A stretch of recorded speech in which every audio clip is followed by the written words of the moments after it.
মৰমৰ ছাত্ৰ-ছাত্ৰী, আমি তোমালোকৰ ইংৰাজী পাঠ্যপুথিৰ lesson number 1 Holi the festival of colour নামৰ পাঠটি আলোচনা কৰি আছিলোঁ আৰু আমি আলোচনা কৰি শেষ কৰিলোঁ।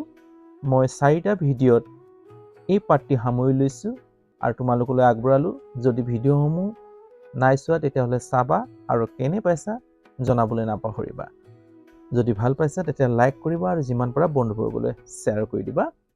লগতে যদি কৈ থওঁ চেনেলটো নতুন তেতিয়াহ'লে চেনেলটো ছাবস্ক্ৰাইব কৰি ল'বা, বেল আইকনটো টিপি দিবা যাতে সময়মতে মোৰ ভিডিঅ'সমূহ পাই থাকা। আজিলৈ আহা এই পাঠটিৰ আমি ৱৰ্ড নোট ইয়াৰ বিষয়ে অলপ আলোচনা কৰোঁ।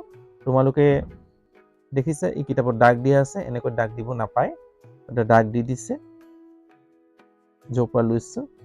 গতিকে মই কালেক্ট কৰিছোঁ কিতাপসমূহ, গতিকে তোমালোকে দাগ নিদিবা কিতাপত এনেদৰে। কিন্তু এই ৱৰ্ড নোটটো বৰ ইম্পৰ্টেণ্ট। তোমালোকে ইংৰাজী শিকিব হ'লে এই ৱৰ্ড নোটটো এতিয়াৰ পৰা মুখস্থ কৰিব লাগিব, মনত ৰাখিব লাগিব। এতিয়া চোৱা, কীৰ্তন ঘৰ, আমি পাঠটোত পাইছোঁ কীৰ্তন ঘৰ। কীৰ্তন ঘৰৰ ইংৰাজী শব্দাৰ্থ কি, ইয়াৰ অৰ্থটো কি? এ প্লেচ অফ ৱৰ্শ্বিপ। ৱৰ্শ্বিপ মানে পূজা অৰ্চনা কৰা ঠাই।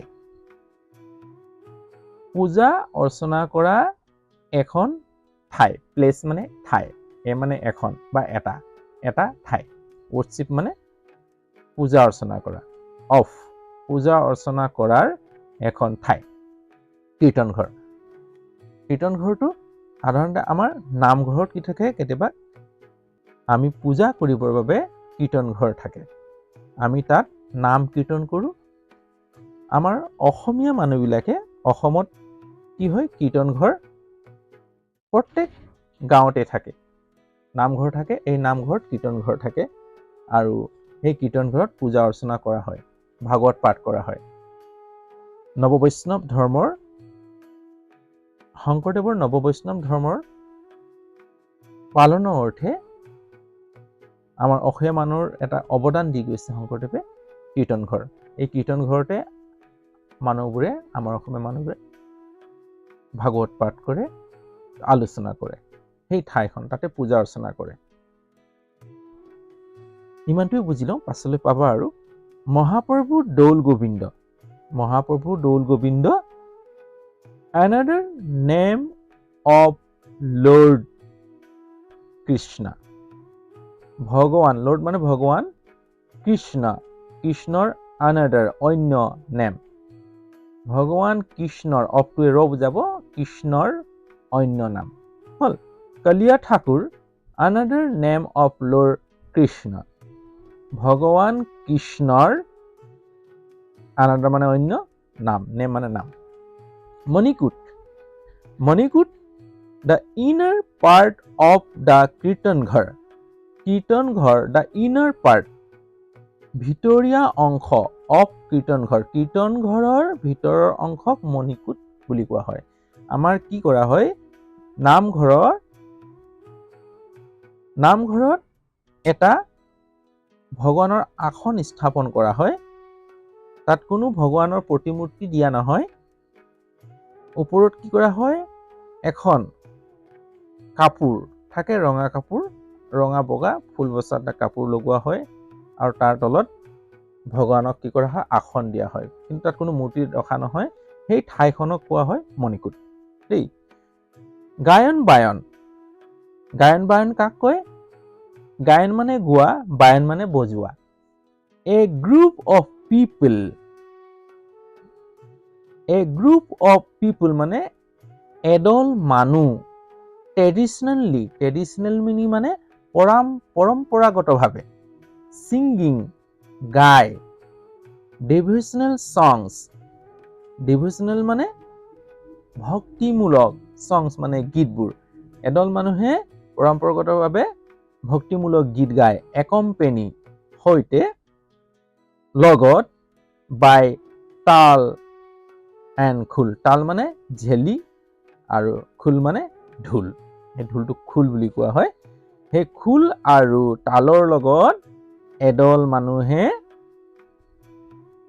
গীত পৰিবেশন কৰে, পৰম্পৰাগতভাৱে ভক্তিমূলক গীত পৰিবেশন কৰে, তাকে কোৱা হয় গায়ন বায়ন।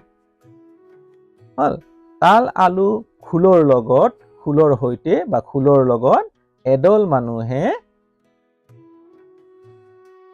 পৰম্পৰাগতভাৱে ভক্তিমূলক গীতসমূহ পৰিবেশন কৰে, তাক গায়ন বায়ন বুলি কোৱা হয়। সেই দলটোক গায়ন বায়ন বুলি কোৱা হয়। ভাওনা এ কাইণ্ড অফ ড্ৰামা, এটা কি হয়? ড্ৰামা হয়।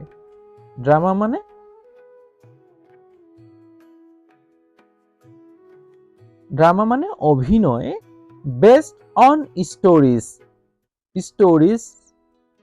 বেস্ড অফ ষ্টৰিজ, এটা গল্পৰ ওপৰত বেছ কৰা হয়, অৰ্থাৎ নিৰ্ভৰ কৰা হয়, ফ্ৰম হিন্দু মাইথলজি, হিন্দুৰ পৌৰাণিক কাহিনীৰ ওপৰত ভিত্তি কৰি এটা অভিনয় কৰা হয়। সেই অভিনয়টো হৈছে ভাওনা। অৰ্থাৎ ভাওনা সাধাৰণতে আমাৰ নৱবৈষ্ণৱ ধৰ্মত শ্ৰীমন্ত শংকৰদেৱে ধৰ্ম প্ৰচাৰৰ উদ্দেশ্যেৰে আৰম্ভ কৰিছিল। সেই ভাওনাত শ্ৰীকৃষ্ণৰ গুণাগুণ সমূহ কি কৰা হয়? প্ৰকট কৰা হয়, বৰ্ণনা কৰা হয়। ফাকু ড্ৰাই কালাৰ্ড পাউডাৰ, অৰ্থাৎ ফাকুটো হৈছে এটা শুকান পাউডাৰ, ছিটিয়াই দিয়া হয়, যাক আমি আবিৰ বুলি কওঁ। হোলী গীত, ইয়াৰ পৰা গম পাইছা, হোলীত গোৱা গীতেই হৈছে হোলী গীত। চং স্পেচিয়েলি চাং অন দ্য অকেজন অফ হোলী, হোলীৰ সময়ত বা হোলীৰ উপলক্ষে গোৱা গীতসমূহকে হোলী গীত বুলি কোৱা হয়। চং স্পেচিয়েলি মানে বিশেষভাৱে, চাং গোৱা হয়, অন দ্য অকেজন অফ হোলী, হোলীৰ উপলক্ষে সাধাৰণতে গোৱা গীতসমূহ হৈছে হোলী গীত।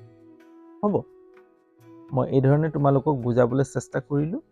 যদি ইয়াত মোৰ এই বুজোৱাত যদি সন্তুষ্ট হৈছা, তেতিয়াহ'লে লাইক এটা কৰিবা আৰু যিমান পাৰা বন্ধুবৰ্গলৈ শ্বেয়াৰ কৰি দিবা। আজিলৈ হ'ব, অন্য এটা ভিডিঅ' লৈ আকৌ তোমালোকৰ ওচৰত এইদৰে উপস্থিত হ'ম। তাৰে আশাৰে ইয়াতে ৰাখোঁ, বাই।